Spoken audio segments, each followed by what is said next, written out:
Hello everyone, welcome back in our Krishna classes. Me Priyanka again in front of you. In our last class we discussed about chapter number 4 sorting material into groups.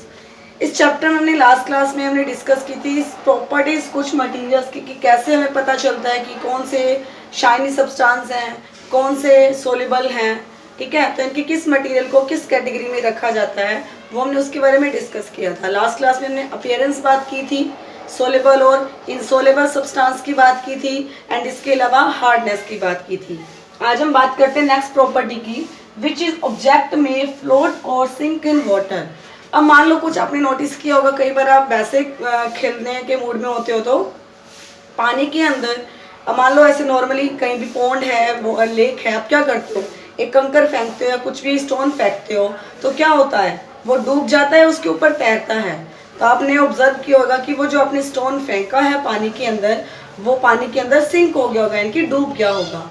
तो इसी तरह से कुछ materials ऐसे होते हैं कि जो वाटर की सरफेस पर फ्लोट करते हैं एंड कुछ ऐसे होते हैं कि जो वाटर में सिंक हो जाते हैं। यानी कि जो मटेरियल्स सारे के सारे मटेरियल्स ऐसे नहीं है कि वो सारे फ्लोट होंगे, सारे सिंक होंगे।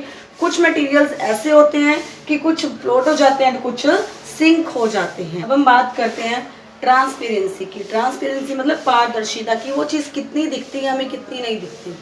अब मान लो आप गेम खेलते हो हाइड एंड सीक का, उसमें क्या करते हो आप, बहुत सारे प्लेयर्स होते हैं एंड एक जना क्या करता है मतलब जाता है ढूंढने के लिए एंड बाकी सारे छुप जाते हैं। तो क्या होता है कि किसी को वो दिखाई देता है। तो एक तरह से वही गेम ट्रांसपेरेंसी की जो हम खेलते थे हाइड एंड सीक वाली, वही बात हम बात करेंगे मटेरियल्स की। अब मान लो आप लोग नॉर्मल सी चीज़ है, किसी भी शॉप पे जाते हो, ठीक है, चाहे आप अपनी स्वीट्स वाली शॉप के लिए जाते हो, बिस्किट के लिए या कहीं भी जाते हो, तो आपके वहाँ काउंटर में आपको एक ग्लास लगा दिखता होगा जिसके अंदर आप देख पाते हो कि कौन कौन सी चीज़ें पड़ी हैं। फिर आप बताते हो हमें ये वाली चीज़ चाहिए। तो यानी कि जो कुछ मटेरियल्स ऐसे होते हैं जिसके थ्रू हम देख सकते हैं, यानी कि कुछ मटेरियल ऐसे हैं जिनके थ्रू हम देख सकते हैं, तो उनको बोला जाता है ट्रांसपेरेंट। उनको बोला जाता है ट्रांसपेरेंट मटेरियल। उसी तरह से मान लो आप एक डोर है या वुडन का ब्लॉक कुछ भी है, अगर मान लो आप अपने आगे वो चीज रख लेते हो और पीछे कोई और खड़ा है, क्या आप देख पाओगे उसको? नहीं। तो इनके जिन मटेरियल्स के थ्रू देखा नहीं जा सकता, दैट इज ओपेक। ठीक है, यानी कि जो ट्रांसपेरेंट क्या हुआ, यानी कि जिसके आर पार हम देख सकते हैं, जिसके थ्रू हम देख सकते हैं, दैट इज ट्रांसपेरेंट। इसके अलावा जिसके थ्रू नहीं देख सकते जिस मटेरियल्स में, दैट इज ओपेक।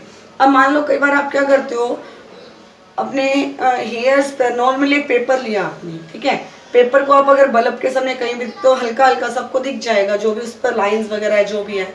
लेकिन अगर आप उस पेपर को चाहे अपने सर पे रब कर लो क्योंकि ऑयल लगा होता है, चाहे वैसे आप ऑयल के ड्रॉप्स डाल लीजिए, तो क्या होगा, जब आप उसको देखोगे तो आपको थोड़ा थोड़ा दिखाई देगा, कंप्लीटली दिखाई नहीं देगा, थोड़ा थोड़ा दिखाई देगा, पार्शियली दिखाई देगा, दैट इज ट्रांसलूसेंट।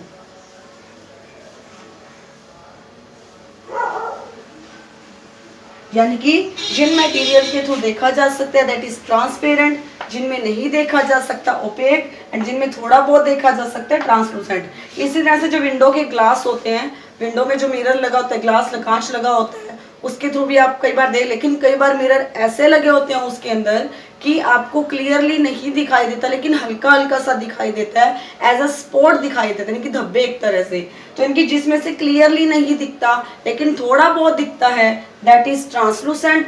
जिस मटेरियल्स के अंदर कंप्लीटली आप आर पार देख सकते हो, कि जैसे आप ग्लास ले लो, आपके घर का मिरर है, देख सकते हो easily, that is transparent. And जिसके आप नहीं देख सकते दैट इज ओपेक। मान लो डोर है, डोर के पीछे आपको क्या पता क्या है, तो आप नहीं देख सकते, दैट इज ओपेक। अब हम इसकी डेफिनेशंस की बात करते हैं कि ट्रांसपेरेंट क्या है, ट्रांसलूसेंट क्या एंड ओपेक क्या है। बात करते हैं इनकी डेफिनेशन की।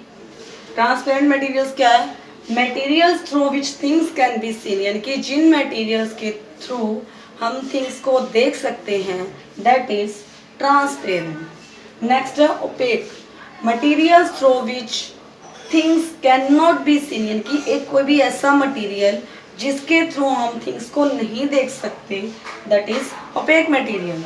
नेक्स्ट है translucent, materials through which object can be seen but not clearly, यानी कि हम थिंग्स को देख तो सकते हैं लेकिन उसको क्लियरली नहीं देख सकते।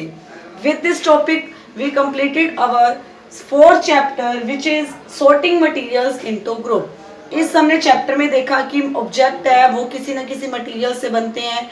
एक ऑब्जेक्ट कई तरह के मटेरियल का भी बना हो सकता है, यानी कि या फिर एक मटेरियल से कई ऑब्जेक्ट बन सकते हैं। उसी तरह से फिर हमने उसकी बात की है प्रॉपर्टीज क्या क्या है, अपीयरेंस यानी कि वो दिखता कैसा है, शाइनी है, नॉट शाइनी है। हार्डनेस की बात की थी कि कुछ सब्सटेंस हार्ड होते हैं, कुछ सॉफ्ट होते हैं, कि किसी को कंप्रेस किया जा सकता है, किसी को कंप्रेस नहीं किया जा सकता।